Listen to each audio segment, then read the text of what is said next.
Danjo. Yeah, happy July. Well, my father just turned 82 consecutive years. That's not bad. He shares a birthday with Henry David Thoreau. Not the year, that would be an incredible run.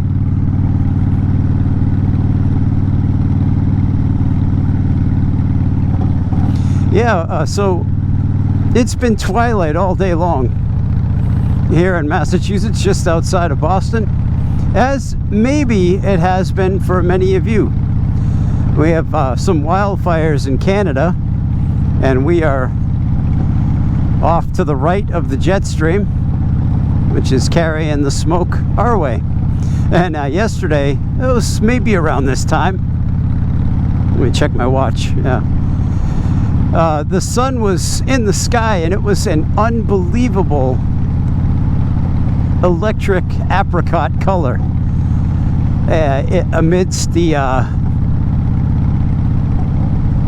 visual dirge of brown gray smog. And I was standing next to a friend of mine who was just looking at it. He's like, is that the sun? That's not the sun. Is that the sun? It can't be the sun. How come I can look at it? And I was like, no, maybe you shouldn't look at it. But yeah, it's the sun.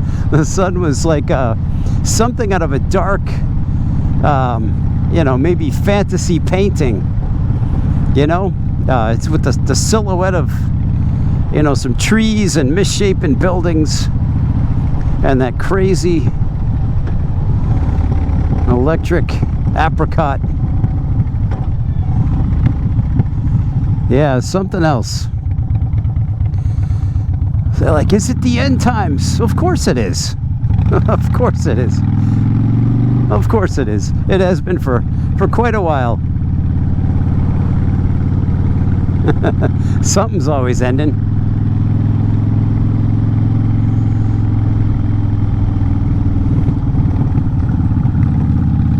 I wonder, have you had any difficult endings in your life? Any difficult transition periods? Forced transitions, forced endings, unexpected, of your own design. Yeah, I mean, you get to be my age, and yeah, this I got quite a few I can refer to. Some of them pretty devastating, and I didn't think I was going to make it through them at the time, and others, they're just tinged with that melancholy pit in the belly, and eventually you get somewhat over some of them. Yeah, but there are other endings that never truly go away. You forget about them from time to time, but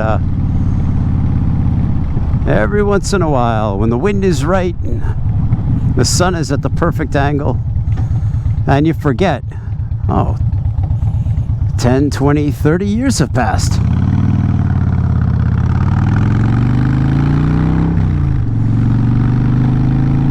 Once in a while, my hand will still stray to my phone when I see something that my friend Al would appreciate, and only Al, and I know he would get it, he would appreciate it, he would laugh, or he would commiserate. He was a fellow biker.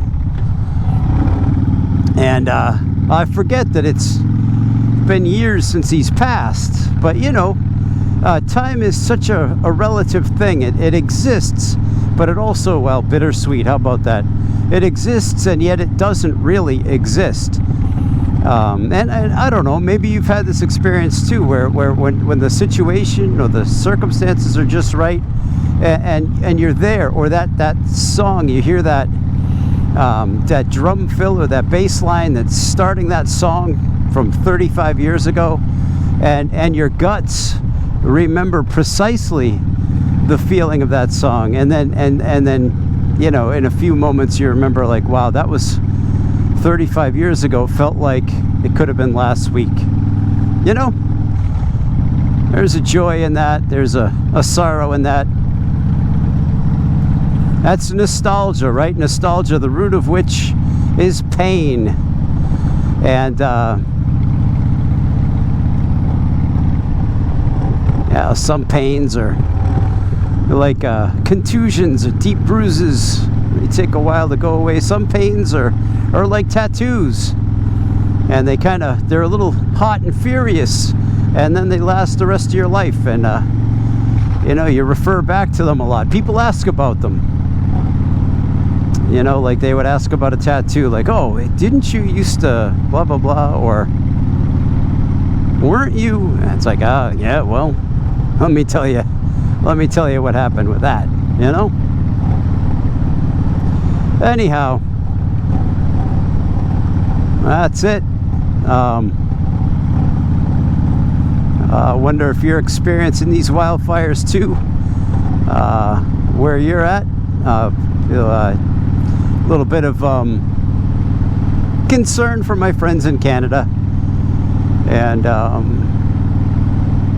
you know, but for us here, if you got bad lungs, try to stay inside. Don't be a knucklehead like me.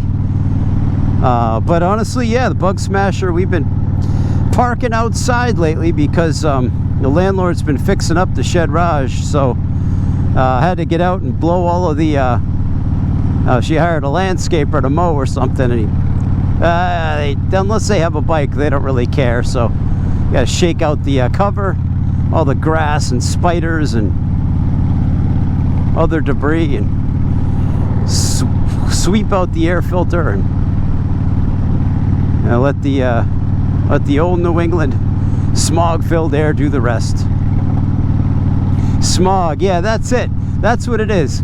This sun in that dun gray sky is kind of like something you would expect on the cover of The Hobbit or something, where Smaug is alive and well, and yeah, he's altering the atmosphere with his ire and with his distaste of anyone who would come after what he deems rightly his. And it is rightly his. He stole it himself.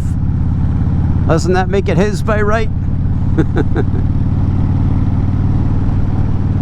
Well, he's bones in the bottom of the lake now, folks.